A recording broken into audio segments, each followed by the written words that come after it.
This is americasdemocrats.org, the weekly netcast for stand-up Democrats. I'm your host, Jim Cuddy. Erica Seifert is a public opinion analyst who helps draw up a women's economic agenda, and it's based primarily on economics. Progressive scholar and author Eric Liu wants to build the economy from the middle class out and explains how to do it. And Bill Press talks with Jim Hoffa, president of the Teamsters Union. Are you tired of Tea Party Republicans and Rush Limbaugh dominating the airwaves? Do you want the facts you won't get on Fox or even on CNN? Then stay tuned. Our sponsor, 21st Century Democrats, works hard to get everyday Democrats involved in returning our party to its roots and to success at the ballot box. Sit back and listen, then stand up and fight. And follow 21st Century Democrats on Facebook for all the latest progressive news. We're glad you can join us. Public opinion analyst Erica Seifert says the key political issues for women are pay, education, and reproductive freedom. And those issues may pave the way for congressional gains next year, if women turn out at the polls. And joining us now on americasdemocrats.org, the weekly netcast for stand-up Democrats, Erica Seifert, who is a public opinion analyst with the firm Greenberg Quinlan Rosner and co-creator of a progressive economic agenda for women. Erica Seifert, thanks for joining us today on americasdemocrats.org. Thank you so much for having me. So what is the women's economic agenda, and how do you differentiate it from a general progressive economic agenda? Yeah, the Women's Economic Agenda emerged out of a series of focus groups we conducted last summer, in the summer of 2012 and the fall of 2012, and then again after the State of the Union in 2013. So there's a really clear pattern of policy preferences among women, especially unmarried women, that were centered around essential economic supports to meet the new economy. So I guess the way we think about it is that while the ways in which American families earn income has changed pretty dramatically over the last 30 years, the laws, assumptions, policies, institutions, and structures that govern the economy have not. So this has left a lot of women on the edge or struggling to keep up with demands at work and costs at home. And for unmarried women, who are now half of all women, this shift away from the family wage, for which unions fought so hard, in the middle of the 20th century, has been particularly difficult as they survive on single incomes in an economy that privileges now dual-income households. So this agenda is meant to align our economic policies to families' economic realities. So it includes things like pay equity, which we framed as raising incomes for working women, not as an equality agenda, but as a raising income agenda. It includes preventing women from being demoted or fired when they become pregnant or take maternity leave, expanding scholarships for working adults to go back to school or get job training, and then child care. So that's access to public preschool and good quality, affordable child care. It also includes things like expanding family and maternity leave and then support for women-owned small businesses.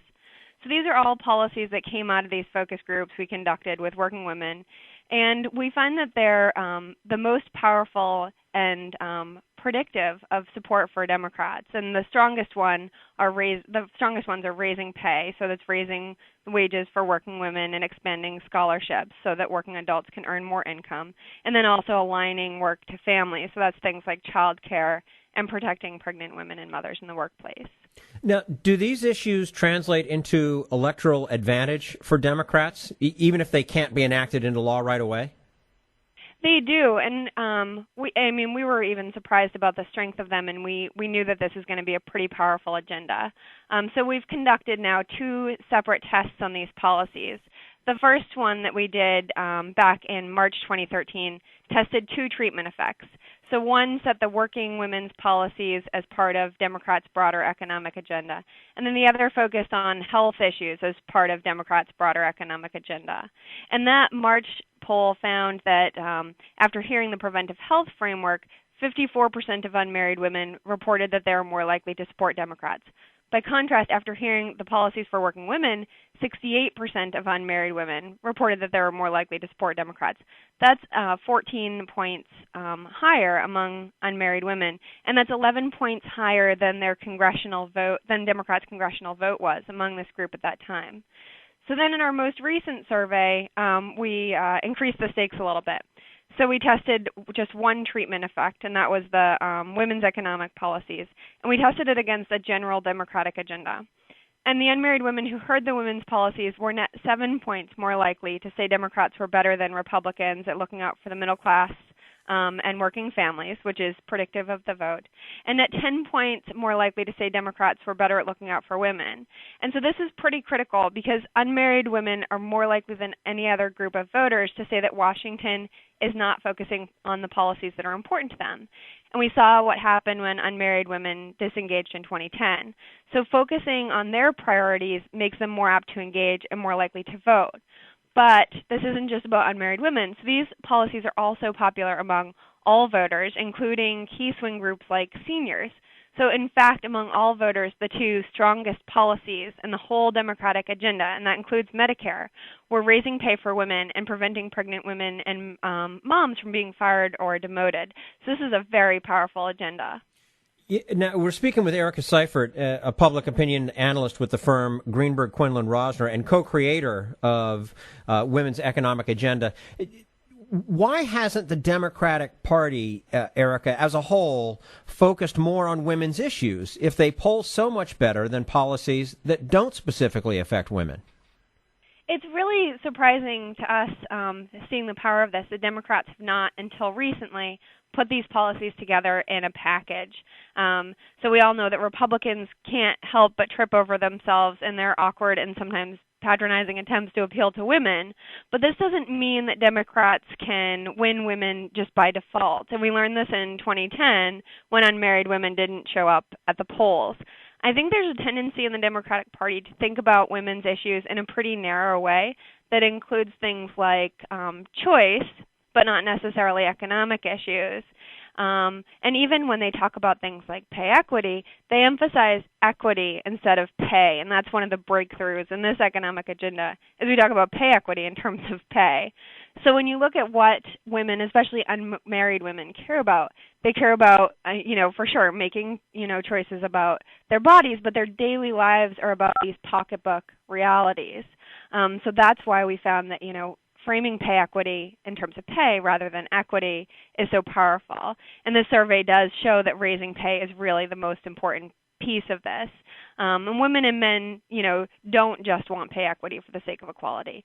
So even when you look at men, they and their children do better when their wives, mothers, sisters, and daughters make more money. Very few men are against the women they know making more money. So we work with a lot of progressive groups and that work, outside women's issues specifically, and some ask why this has to be an agenda for or about women, and they think maybe it would be more powerful if we were just talking about good jobs for everyone. And the truth is that working men and women do need good jobs that stack up to the cost of living, but the fact is that these fundamental shifts in our economy have hurt the middle class and working families, but they've hurt women especially hard. And this is true for unmarried women, but it's particularly true for those unmarried women who live in single-income households. Sure. Now, what issues test better when you do public opinion surveys on women's economic issues? Or is it very similar to what we've just been talking about? Is it all kind of the same thing? Yeah, well, it was really surprising to us in this survey that the top three issues, all on the women's economic agenda, all tested better than or equal to Medicare, which, almost never happens. Medicare is almost always, the top issue in any poll. It's always the top policy. And so those top three issues were pay equity, preventing women from being fired or demoted when they become pregnant or take maternity leave, and expanding scholarships, for working adults. But really, what really struck us was that all of the women's policies in this agenda tested better than the best Republican policy. And this wasn't a trumped-up poll. We test, the policies that Republicans are really putting forward. And so we're talking about policies in this agenda that have more than three-quarters support, all of them, among all voters. So there's, a lot of benefit and no downside to supporting and promoting this agenda. Interesting. So what's the outlook then for Democrats retaining the Senate and making gains or possibly even taking over the House in 2014? So Democracy Corps has a minority opinion on this. We recently conducted a battleground survey in the most competitive House seats. And, most of the pundits are saying that this will be a status quo election in 2014 because of, Republicans controlled redistricting after 2010, and there really is not a lot of room to move. But in the top tier of most competitive Republican battleground seats, incumbents really have just a very marginal 1-point advantage, which is a statistical tie. And then in the second tier, incumbents are winning by 9 points. So to give you the comparison, in March 2009, right before Democrats lost really big, Democratic incumbents were ahead by 4 points in their most vulnerable seats. So those Democrats were doing better than these Republicans are now. So this does fly in the face of conventional wisdom that 2014 will be a status quo election. To be sure, the Republican control of redistricting has made it much more difficult for Democrats to make gains in these seats. And we did see, in 2012 that Democrats won the national popular congressional vote by 1.5 points, but the net seat gain was marginalized by gerrymandered districts. However, our results, and it is still early, but our results do show that the most vulnerable, 25 or so Republican incumbents are in real trouble. And then in that second tier of districts, which we thought were real reach districts, those could also potentially be won back by Democrats. So, but voters do need to hear Democrats or anyone in Washington really talking about the issues that matter to them most. And that's why we're so excited about this women's economic agenda. So obviously midterm elections, it's always difficult to get people to come out. I mean, historically the voting is low. But when you have a study like this, do Democrats need to then come out and really strongly frame the message and go after and make sure that more of these women, and other folks too, but more of these women come out for the midterms? Yeah, that's correct. So we're already seeing significant potential for drop-off among the rising American electorate, and that's unmarried women, young people, and people of color who make up the Democratic base, but are also the most vulnerable to dropping off in off-year elections. And we did see that in 2010, and we know what happened. So unmarried women are the most likely group to say that Washington's not paying attention to their agenda, and that's predictive of non-voting. And so I do think that Democrats need to do a better job of bringing out these base voters, and this agenda is one of the things that really speaks to what they're looking for in a politician. Well, believe it or not, that little race is getting cranked up now as we speak. So, although we've got a little time before it happens. So, Erica Seifert, public opinion analyst with the firm Greenberg, Quinlan, Rosner, co-creator of the Progressive Economic Agenda, or Women's Economic Agenda. Thank you so much for joining us today on americasdemocrats.org. We look forward to speaking with you again soon. Thank you for having me. And this is americasdemocrats.org, the weekly netcast for stand-up Democrats.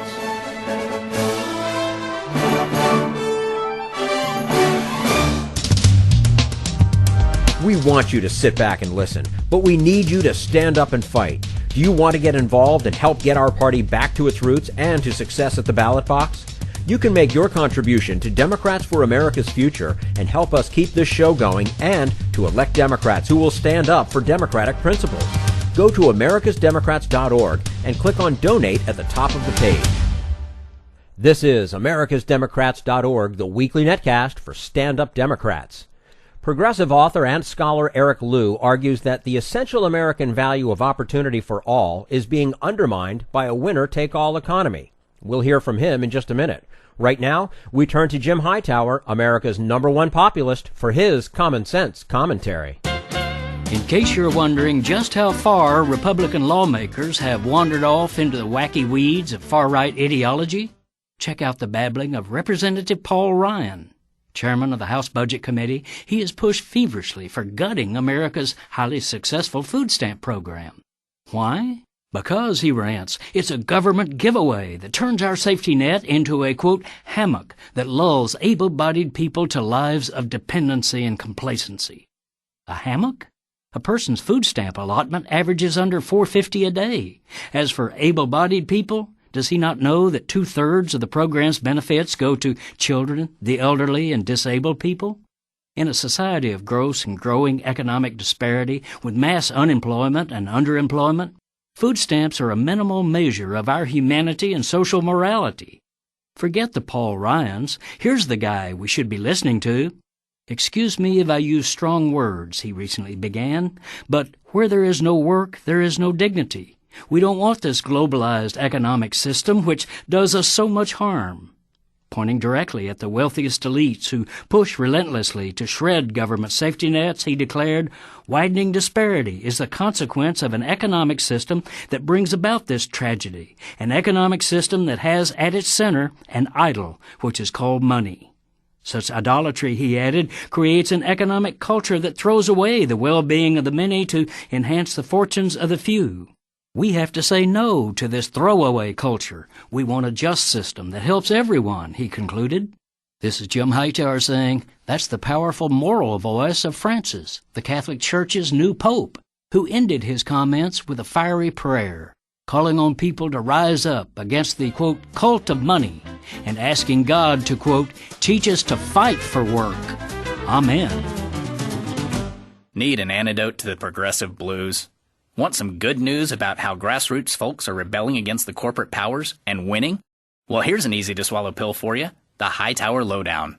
Hightower's monthly newsletter will give you the lowdown, even as it lifts you up. It's 4 pages a month, jam-packed with facts you can use, actions you can take, and Jim's own Texas humor, all for only $15 a year. To become a lowdowner, go to hightowerlowdown.org. This is americasdemocrats.org, the weekly netcast for stand-up Democrats.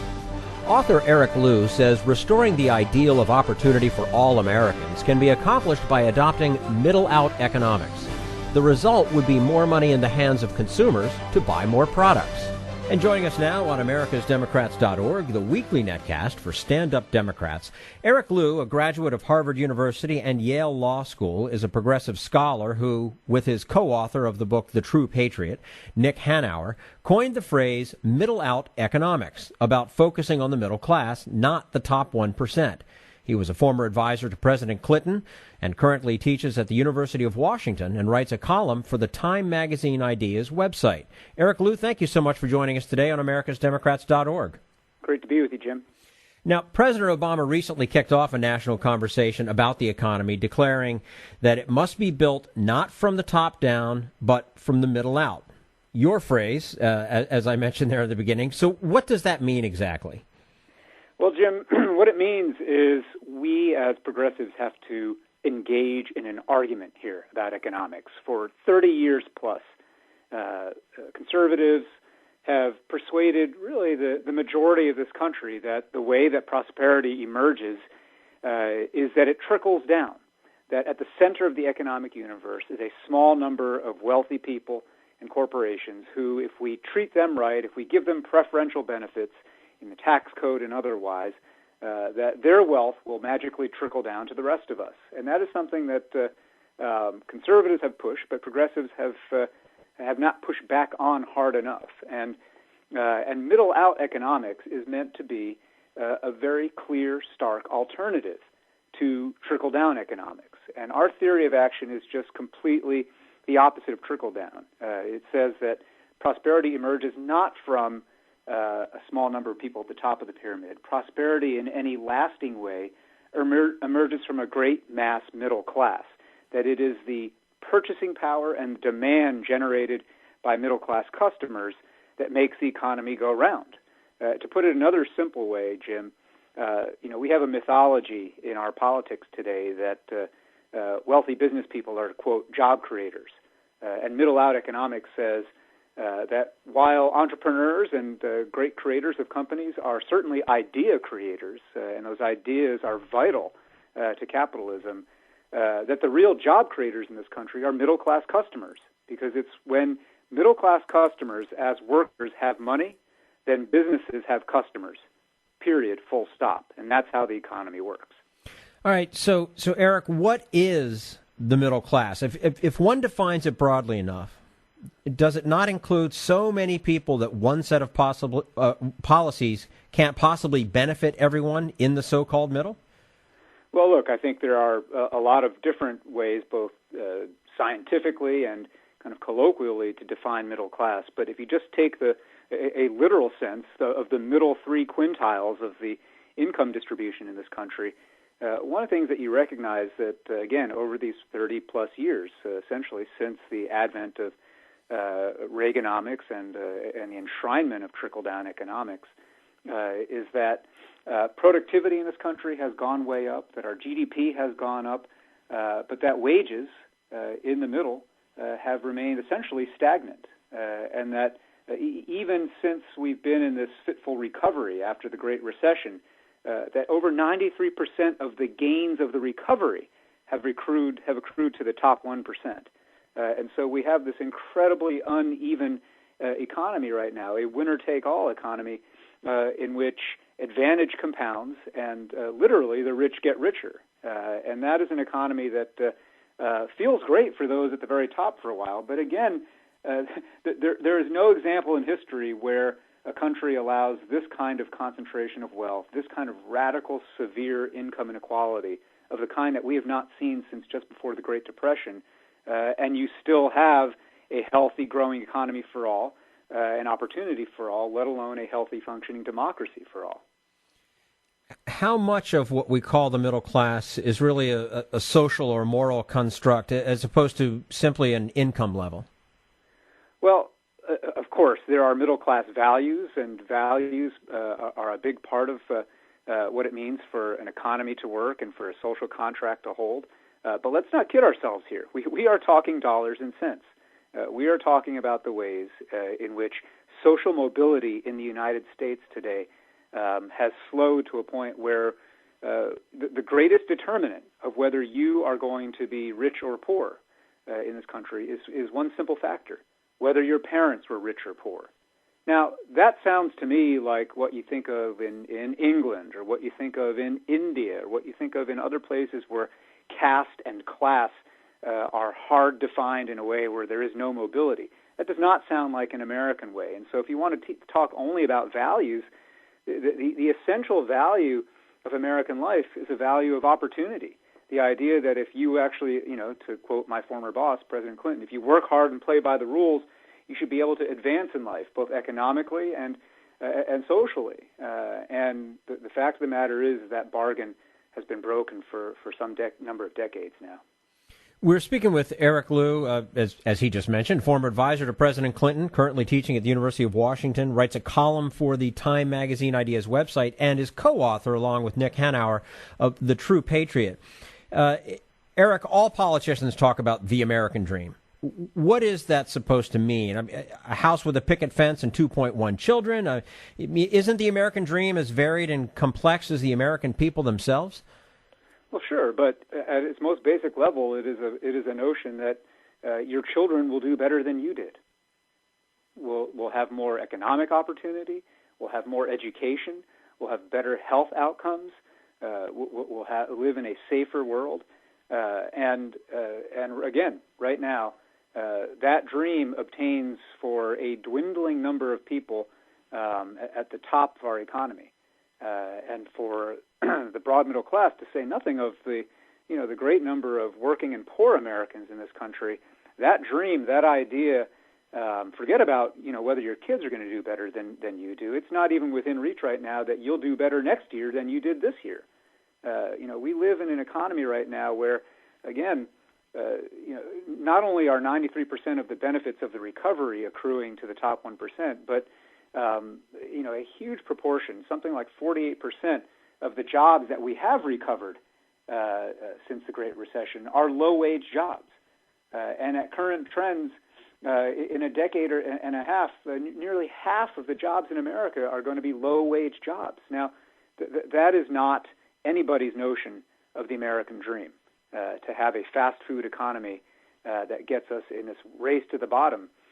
We have to start changing our policies. We have to start changing not just tax policies so that they're more progressive, but also our investment policies, that we invest again robustly in the wherewithal and the skills and the infrastructure that support the middle class and that help poor Americans enter the middle class, whether that's education or health or other opportunities. And until and unless we make that kind of commitment to invest in the middle, then we're going to remain in a politics and in an economic world where we think of workers as costs to be cut rather than as customers to be cultivated or assets to be grown. And I think right now we are in a world where everybody looks like a cost, and everybody's chasing lower prices and driving the economy down. And that is great for the executives of a Walmart. It's great for the executives of a McDonald's, but it's not great for the country. Right, absolutely. Now, you and other progressives argue that the facts and figures show a declining middle class.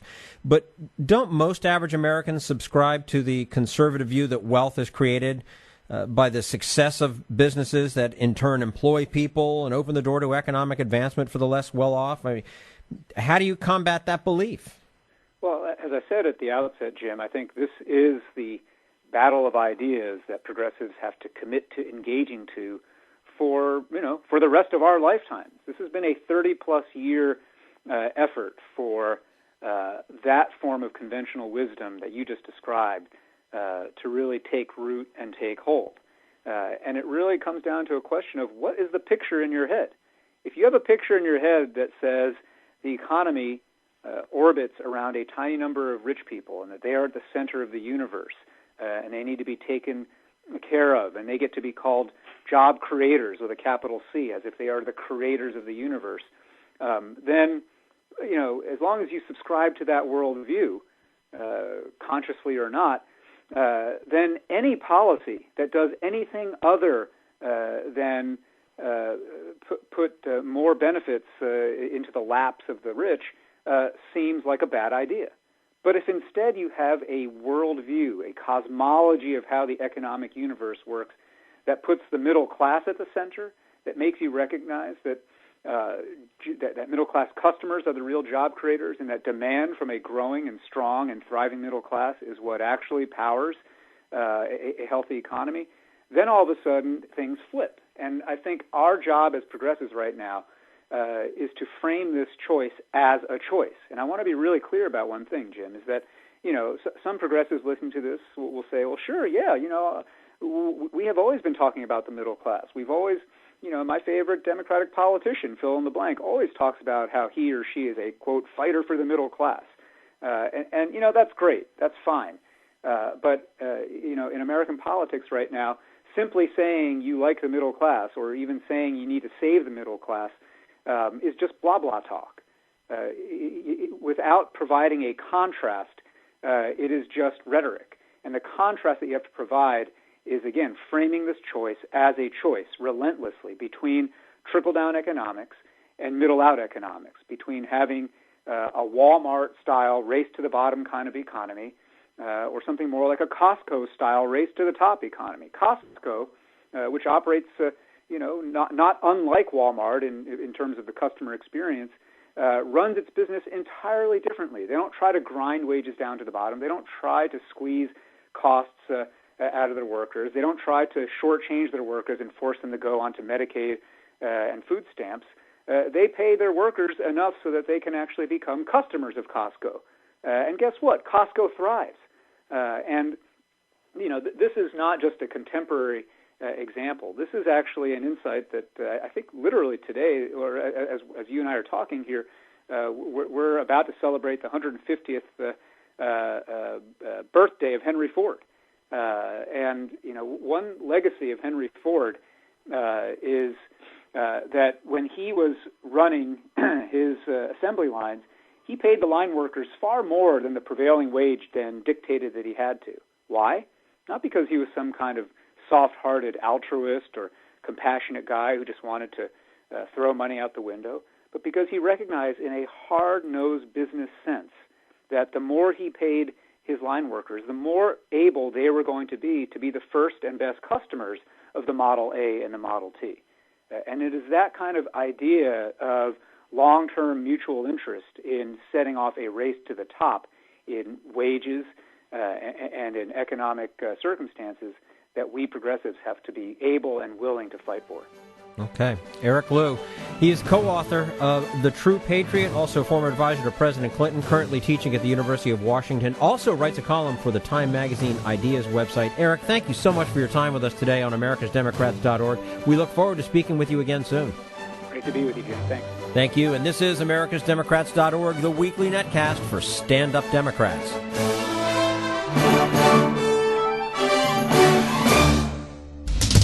want you to sit back and listen, but we need you to stand up and fight. Help get our party back to its roots and to success at the ballot box. Make your contribution to Democrats for America's Future to keep this show on the air and help elect stand-up Democrats. Go to americasdemocrats.org and click on Donate at the top of the page. This is americasdemocrats.org, the weekly netcast for stand-up Democrats. And now Bill Press and his guest, Teamsters Union President Jim Hoffa. Trade deals. The labor movement was very, very strong voice against NAFTA, which unfortunately went through. And now there's the Trans-Pacific Partnership, or the TPP, which is the latest one on the horizon. Good or bad or indifferent or? Well, trade agreements can be good if you do it right. And unfortunately, we just find that almost all the trade agreements are so slanted for big business, and they end up exporting American jobs and undermining standards that we have here. You know, laws that we've passed at a national level or a state level that protect the environment, that protect our food, that protect work safety. And some of these things, these agreements that they make, let corporations and companies in faraway places like Brunei challenge us in court and basically undermine what we're working on. But let's go back a little bit. You know, I have this saying: there's NAFTA, CAFTA, and SHAFTA. NAFTA and CAFTA, and then the workers got the SHAFTA. And then after that, we had the China trade policy. And we have told, going back to Bill Clinton, we predicted this was going to be a disaster. And exactly what we predicted happened. Millions of jobs have left this country. They've either gone to Mexico, or the jobs have been exported to India or to China or something like that. Everybody knows this. I can give you 20 companies that have moved out that we used to have under contract. And they went for one reason. It's cheaper. I mean, we lost a company that had 500 people, working in Iowa, and the employer says, well, I can just do it cheaper. And these people had worked there for 30 years, and they were hardworking, and they made money, and they supported their family, and it was a whole community. And they just say one day, well, we're going to close down. And they basically shut them down, and they put all the presses and things on a train and sent it to Mexico. Now, that's a real fact, and that's what's going on, and that's what happens every day. That's what's wrong with these agreements. We've got to have things that create American jobs and basically protect what we've worked so hard for. But what we find is that once we do these trade agreements, they even have things in there that you can't have anything in your laws that say Buy American. Can you imagine that? What's the most important thing we need right now? We need jobs in this country. You need manufacturing in this country. You need basic things in this country. And they want to write out the ability to write in Buy America, which the Pentagon has and stuff like that. There's a constant thing of, we got to get rid of that so we can buy, what are you going to buy, our tanks from China? I mean, what are they thinking? I mean, and that's what's going on. That's what we're fighting every day. So we can have a trade agreement that basically creates jobs, that opens markets for us. We're not against trade. We're for trade, but we're for fair trade, not free trade. I always tell people there's no such thing as free trade, just like there's no such thing as a free lunch. As a free lunch, right. Let's say hello to Sam. Sam's calling from Chicago also. Hey, Sam, good morning. Good morning. Good morning. I just want to make a quick point about the minimum wage and purchasing power. I had my first job when I was 14 years old in 1962. Worked at the corner candy store in New York. Made $1 an hour. I could go to the pizzeria across the street and buy for that $1 6 slices of pizza and have a dime left over for a Coke. What can you get for the minimum wage today? That's it. Excellent point, right? Well, the minimum wage just is not kept up with. Well, that's exactly right. You make a very good point, Sam, and because, $7.25 is nothing. And then some of these guys, we'll pay you $8. This is the McDonald's workers. You can't support a family on that. And then we all work that we get a W-2 or we get a paycheck. We see all the deductions.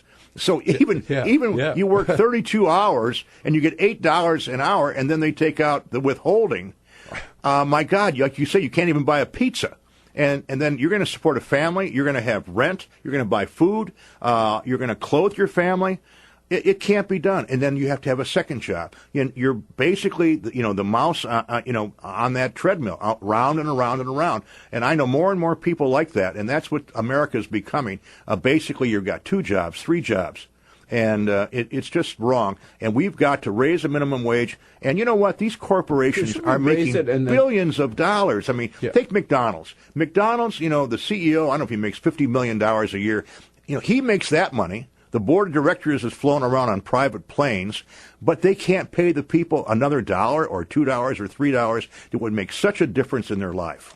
I mean, it's raising the minimum wage and then just linking it to the cost of living, right, or whatever, every year, so that we don't have to have this battle the federal minimum wage has been raised since the days of George W. Bush, and it's still stuck at $7.25. Yeah, $7.25 is so out of date with what's going on. You know, I always ask people, has your rent stayed the same? You know, has your mortgage stayed the same? You know, has the price of gas stayed the same?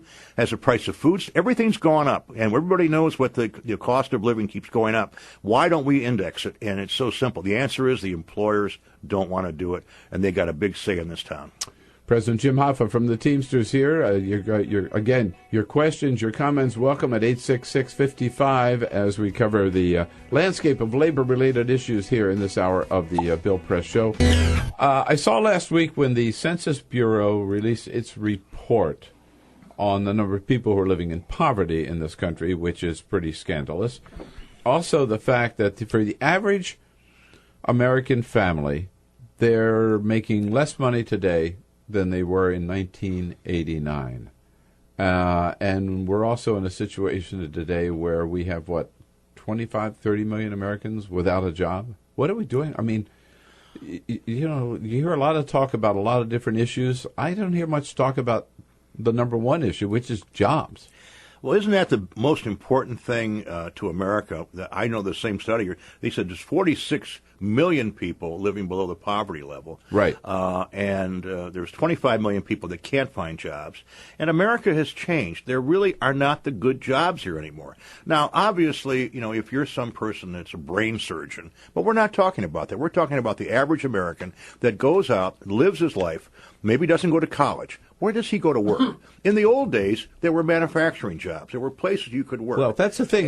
Manufacturing has disappeared. And manufacturing is where the average guy could go and make a good life. You know, work at Whirlpool, work at Ford, work at Caterpillar, work somewhere where you could have a good life, have health care, pension, raise a family in America. Those jobs are gone. I mean, those jobs are in Mexico. They're somewhere else. That's what's wrong with this country. I think sometimes, what if I was the person, a young person, a good, hardworking person, wants to get a job, finishes high school, maybe doesn't want to go on to college. Where does that kid go? And the answer is, I know. He goes to McDonald's or he goes to Walmart, and that's the problem. Those are not jobs. Those are just a way station. And we've got to find some place where people can get good jobs. And number one, it starts with raising the minimum wage. We've got to get more money into the hands of people out there that want to work, that want to have good jobs. But the problem is there's just no manufacturing. Now we start to hear about a little trickle of jobs coming back from China, Mexico, but that's not enough. We've got to open factories here. These corporations that like Apple and all these places, they have billions of dollars. The first thing they do is open up a factory in China, and then they export back here. They assemble everything over there. Why can't they build a factory in Silicon Valley and put thousands of people to work? Why can't they do that? We see those pictures of thousands of Chinese assembling Apple computers. Why isn't that here in America and putting thousands of people back to work? Can the wages be that much different? And by the time you ship things all the way back here, that's the way we get America going again. And we've got to encourage businesses to do that. But, I blame big business for doing that because they've led the idea of taking jobs out of this country. They can't get out of here fast enough for one reason. They want to make more money, and they don't care what it does to this country. Well, we also encourage that, right, with the tax policies that give them a tax break for exporting jobs. Well, you're exactly right. And also, our trade policy encourages people to leave. Look at NAFTA. I mean, at one point, there was some kind of a company or part of the government that was telling people how to leave the country and how to get tax deductions that you could deduct. When President Obama ran for office, he had an idea, and he never did it, but he said, we're going to tax the people that leave this country, and we're going to have a tax incentive to stay in this country. Right. I don't think he ever got it done. But it was a great idea. In other words, we can do the taxes that if you stay here, you're going to get tax incentives, you're going to get deep write-offs, and things like that to encourage you to build a factory here to put America back to work. On the other hand, it's just the opposite. These trade deals encourage people to go to China, Bangladesh, or whatever. I mean, what do we see? Buildings falling down, with 10,000 people die or something like that because they're making T-shirts for somebody, so everybody can have a cheap T-shirt. Well, I'd rather pay $1 more for a T-shirt and have jobs in this country. Amen. It's got to be the number one priority. We get lost. It gets lost in the shuffle, unfortunately. Jobs, jobs, jobs. That's what it's all about. That's what you're all about. President Hoffa, thanks for coming in today. And thanks for your continued support of the program. Appreciate it. Bill, it's always a pleasure to be with you. That's all for americasdemocrats.org. Thank you to all who made today's show possible. Erica Seifert, Eric Liu, and the entire Bill Press team. And thank you for listening. If you liked what you heard, please get involved in our efforts to keep this show going and to elect Democrats who are bringing the party back to its roots. Go to americasdemocrats.org and click on Donate at the top of the page. And be sure to find 21st Century Democrats on Facebook. For americasdemocrats.org, I'm your host, Jim Cuddy.